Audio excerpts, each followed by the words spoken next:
예수님의 이름으로 축복하며 기도합니다. 아멘. 이 아침에 우리에게 주시는 하나님의 말씀 찾겠습니다. 구약성경 다니엘 4장 19절부터 27절까지의 말씀을 보시겠습니다.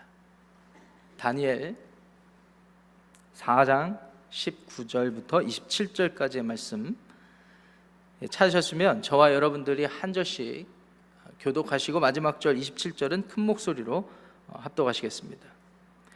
벨드사살이라 이름한 다니엘이 한동안 놀라며 마음으로 번민하는지라 왕이 그에게 말하여 이르기를 벨드사살아 너는 이 꿈과 그 해석으로 말미암아 번민할 것이 아니니라.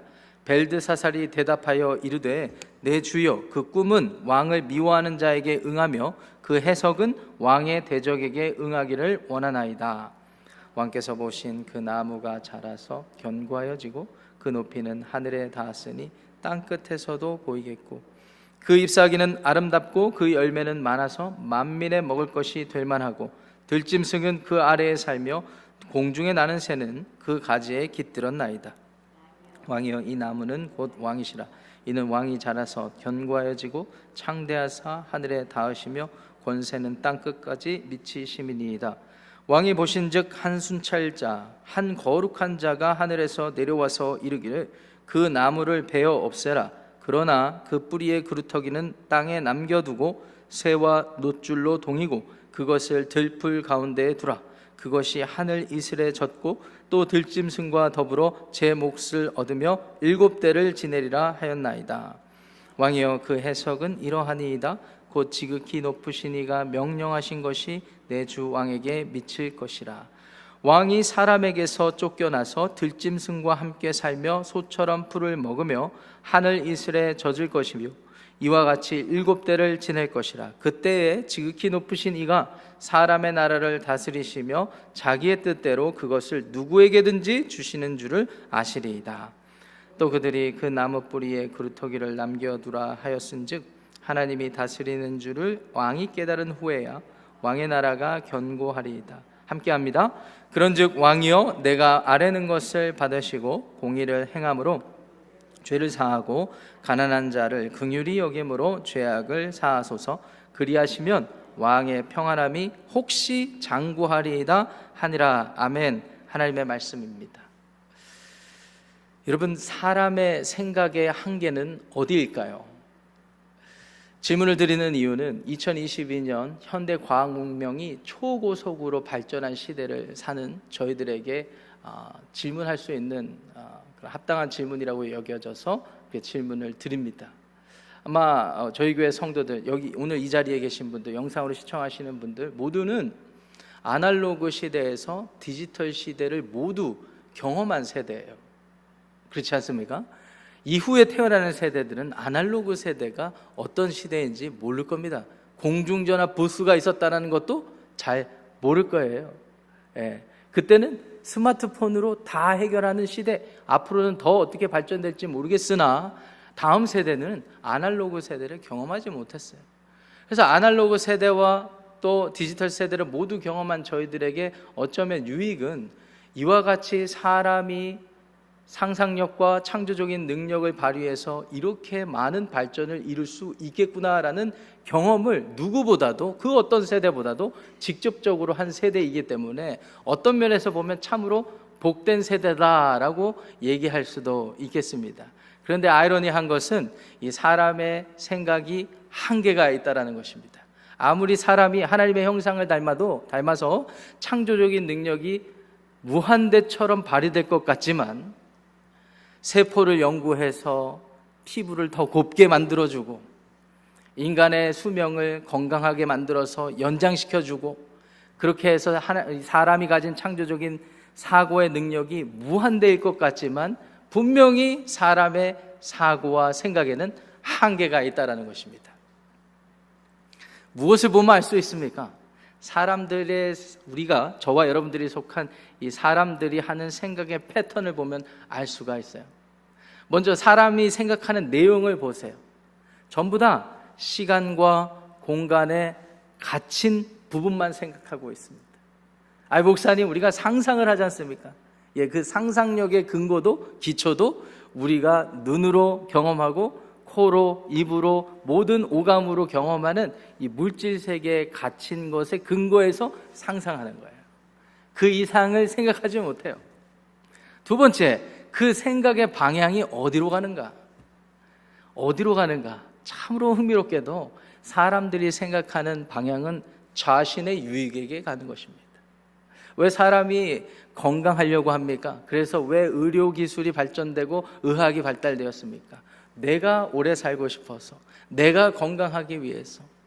왜 이렇게 과학 문명이 발달하게 되었습니까? 내가 편하게 살고 싶어서, 편리하기 위해서. 내가 이를 통하여서 더 재물을 얻고 더 유명해지고 싶어서. 모두 다 대부분의 생각의 동기들이 이런 방향으로 흘러가고 있습니다. 그러니까 다양한 생각들이 있다 하더라도 패턴을 보면 생각이 한계가 있는 것이 분명합니다. 그래서 꿈을 꿔도 목사님 제가 이런 꿈을 꿨습니다.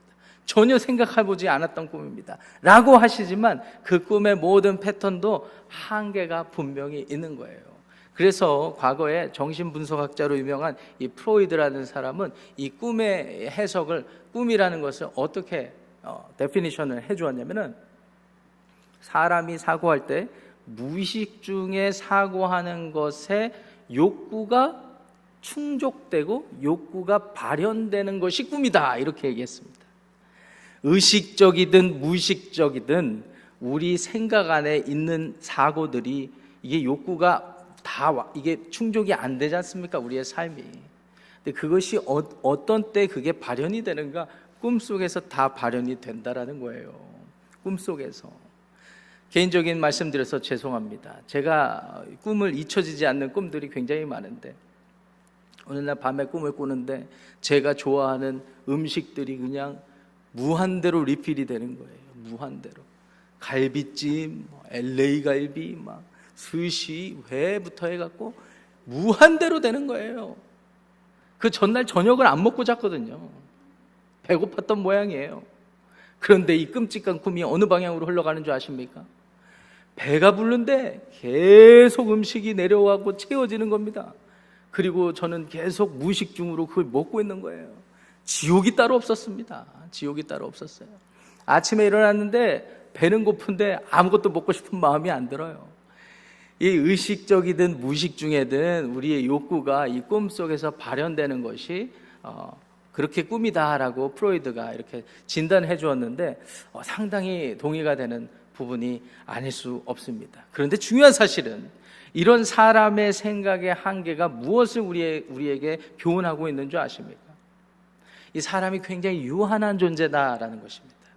이 유한한 존재가 정말 안타까운 것은, 이렇게 살게 되는 것, 이렇게 사는 것이, 이렇게 생각하는 것이 바른 것이냐 아닌 것이냐라는 기준이 없기 때문에 더 유한하다고 할 수가 있겠습니다. 여러분들 무슨 말인지 이해하시겠어요? 그런데 하나님의 은혜가 우리에게 크게 다가오는 이유는 하나님이 계시를 해주셨습니다. 원래 사람의 시작점은 이렇지 않았다라는 것을 계시해 주셨어요. 하나님 성경 말씀을 통해서 이 세상이 어떻게 시작되었고, 우리는 왜 이런 생각을 할 수가 있게 되었고, 우리가 왜 이렇게 살게 되었는지를 하나님이 계시해 주셨어요.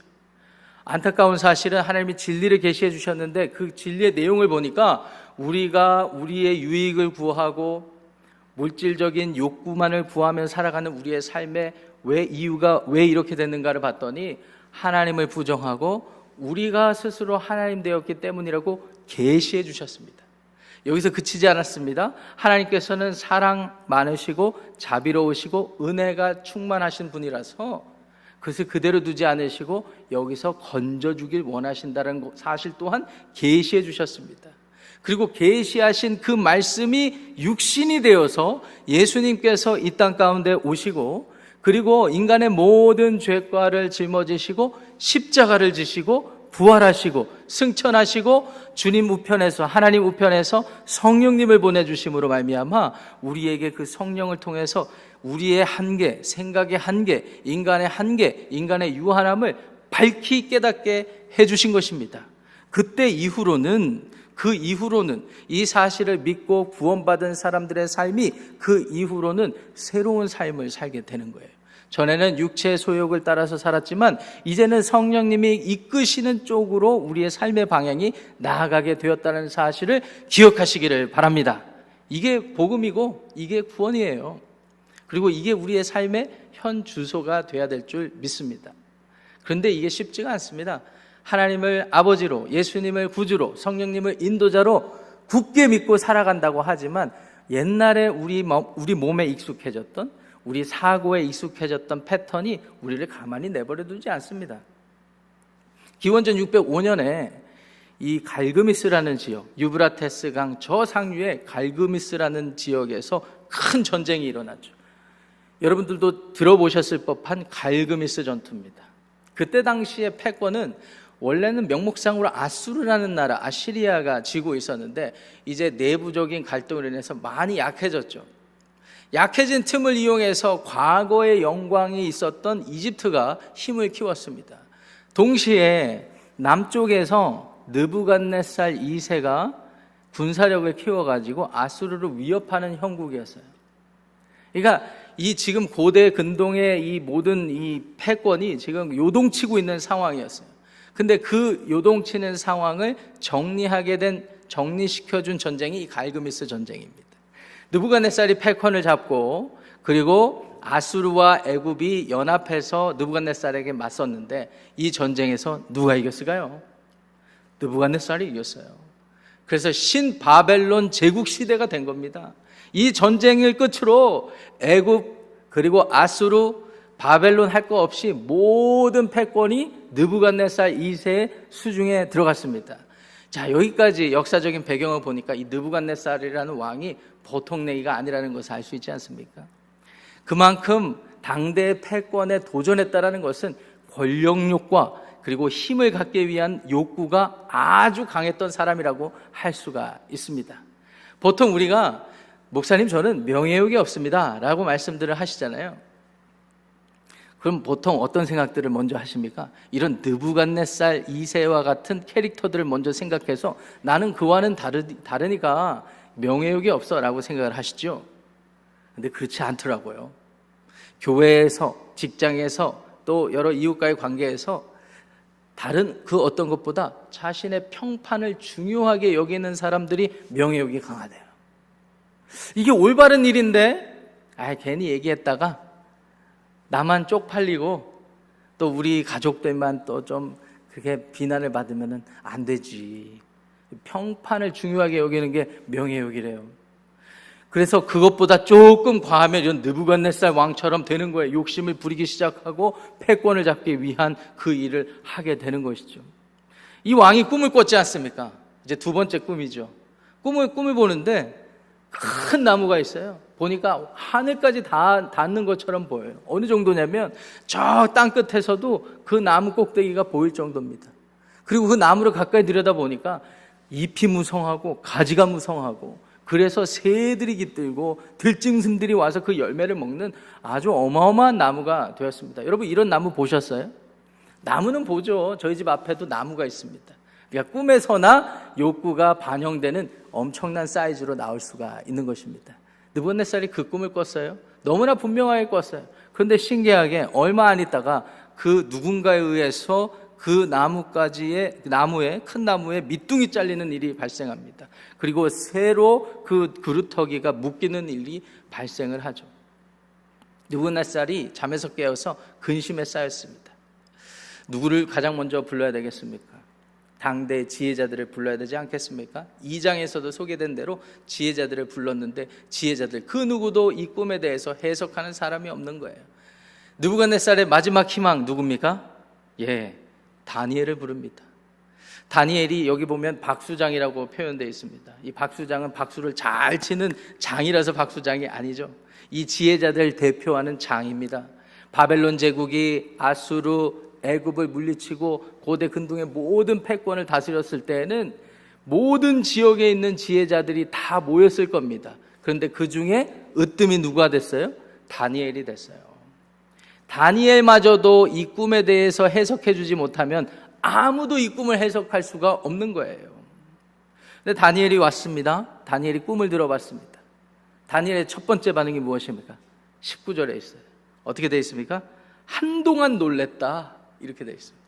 그리고 마음으로 번민했다, 이렇게 되어 있습니다. 다니엘의 이 반응의 이유는 무엇일까요? 야, 이 꿈은 내가 진짜 모르겠다, 이런 반응이었을까요? 아닙니다. 꿈의 내용을 정확히 이해했고 하나님의 뜻을 정확히 이해했습니다. 그래서 걱정스러웠던 거예요. 그래서 그 19절 하반절에 보니까 야, 이 일이 왕에게 일어나지 않았으면 좋겠습니다 라고 하면서 그 해석을 해주는데 이게 왕에 대한 이야기예요. 큰 나무는 그동안 그토록 힘과 권력을 갖기 위해서 인생 전체를 살았던 느부갓네살을 상징합니다. 이 느부갓네살이 60년에서 62년을 통치했어요. 이 60여 년 시간 동안 영토를 엄청 늘려놓고 사람들이 모두 느부갓네살 왕에게 굴복하게 만들었던 거예요. 그런데 거기까지예요. 사람의 부귀, 영화, 힘과 권력은 한계가 있습니다. 유한합니다. 거기까지예요. 이걸 몰라요. 누군가가 필요합니다. 계시가 필요합니다. 진리를 알게 해주는 누군가가 필요해요. 하나님께서는 엄밀히 따지면 꿈으로 보여주셨지만 다니엘을 통해서, 하나님의 사람 다니엘을 통해서 이 진리를 알려주길 원하셨던 거예요. 그래서 그 큰 나무는 당신입니다. 가지가 무성하고 잎이 무성하고 새들과 들짐승들이 오는 것은 당신의 나라가 이처럼 부귀와 영화를 누리게 되는 것을 상징합니다. 그런데 문제는 무엇입니까? 문제는 나무 밑둥이 잘리면서 그루터기가 남게 되는 일이 온다라는 겁니다. 여러분, 사람이 아무리 돈을 많이 소유하고 사람이 아무리 세상적인 힘과 권력을 소유한다 하더라도 다 한계가 있지 않습니까? 20년, 30년 권력의 무상함이 얼마나 무상한지, 허무한지 권불 10년이라는 말도 있듯이 10년이에요. 맥시멈이 10년. 그보다 더 나아가봤자 20년, 더 많아봤자 30년. 느부갓네살은 60년.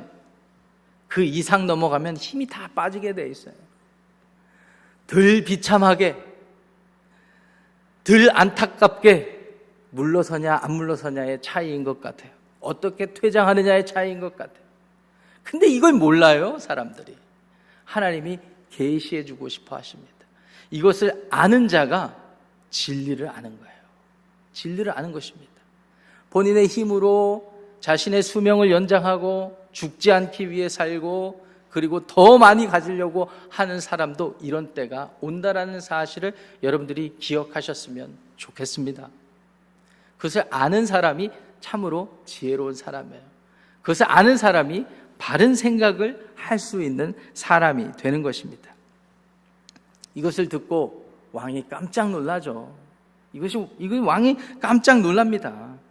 그런데 이 왕에게 26절, 27절에서 다니엘이 해주는 말이 참으로 중요한데 이 말씀 두 구절 중요하니까 저와 여러분들이 한 목소리로 읽어보겠습니다. 시작. 또 그들이 그 나무 뿌리에 그루터기를 남겨두라 하였은즉 하나님이 다스리는 줄을 왕이 깨달은 후에야 왕의 나라가 견고하리이다. 그런즉 왕이여 내가 아뢰는 것을 받으시고 공의를 행함으로 죄를 사하고 가난한 자를 긍휼히 여김으로 죄악을 사하소서. 그리하시면 왕의 평안함이 혹시 장구하리이다 하니라.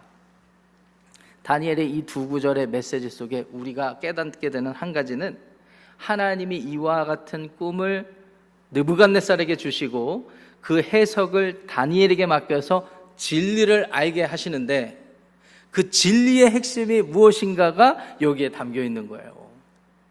26절 하반절에 보니까 하나님이 다스리는 줄을 왕이 깨달아야 됩니다 라는 사실이 담겨 있습니다. 그리고 두 번째 27절에 이것을 깨달았다면 어떻게 살아야 되는지를 가르쳐주고 있어요. 공의를 행하고 죄를 사하고 가난한 자를 긍휼히 여김으로 죄악을 사하소서, 이렇게 하고 있지 않습니까? 이 두 가지 사실, 이게 복음이에요. 이게 복음입니다. 느부갓네살은 그동안에 자신의 힘으로 여기까지 왔습니다. 60평생을 왕으로 살면서 내가 아수르도 제끼고 아수르에게 붙은 애굽이라는 대제국도 제끼고 여기까지 왔어. I am somebody. 내가 킹이야 라고 생각하면서 살았는데 그게 아니었던 거예요. 어쩌면 분명히 느부갓네살이 왕이 된 것도 하박국 선지자에게 계시해 주셨던 하나님의 묵시를 읽어보니까 하나님이 그렇게 되게 내버려 두신 거예요. 하나님의 나라를 세워가는 섭리를 베푸시기 위해서. 하나님이 남유다 왕국 이스라엘 백성들이 순종하지 않으니까 바벨론 왕국을 통해서 심판하시려고 그와 같은 제국을 만들도록 내버려 두셨다는 계시를 하박국 선지자가 받지 않았습니까? 근데 이 사실을, 하나님이 모든 일에 관여하시고 섭리하신다는 사실을 아는 사람이 복 있는 사람이라는 사실을 기억하시기 바랍니다. 그렇지 않게 되면은요, 이제 우리가 37절까지 안 읽었는데 이 뒤에 이야기는 어떻게 전개됩니까? 왕이 이 사실을 알고도, 이 진리를 알고도 내가 여전히 왕이다라는 자세로 살다 보니까 7년 동안 미친 사람처럼 들에 나가가지고 짐승처럼 살았다고 돼 있어요. 이것은 뭔가를 상징한다고 저는 그렇게 생각합니다. 무엇을 상징할까요?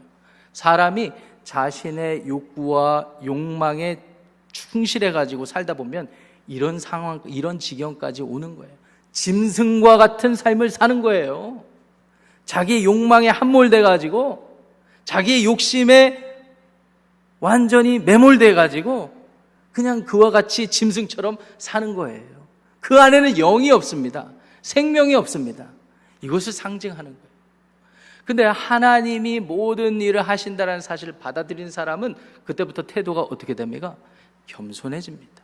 그리고 하늘을 바라봅니다. 그리고 모든 행동 거지를 조심하게 됩니다. 느부갓네살을 통해서 하나님이 이것을 알려주시길 원했던 것입니다. 실로 36절 37절 보니까 느부갓네살이 이 모든 일들을 경험한 후에 들짐승처럼 살다가 총명이 내게로 돌아왔다라고 하셨습니다. 35절에 36절에 그 총명의 핵심은 뭡니까? 깨달음입니다. 하나님이 하신다, 하나님이 계신다라는 깨달음. 그때 이후에 37절에 하나님을 찬양하죠. 그 이후에는 어떻게 살았는지 기록이 되어 있지 않아서 잘 모르겠습니다. 그렇지만 이 느부갓네살에게 계시해 주시는 하나님의 뜻이 오늘 2022년 11월 10일입니까? 오늘 10일에 분명히 드러났습니다. 그것이 무엇일까요? 여러분, 하나님을 아버지로, 예수님을 구주로, 성령님을 인도자로 믿고 사는 사람들에게도 아까 말씀드렸다시피 육체의 소욕이 있어요. 여전히 있습니다. 그래서 갈라디아서 5장 17절 말씀 보시면은 육체의 소욕이 누구를 거스른다고 되어 있습니까?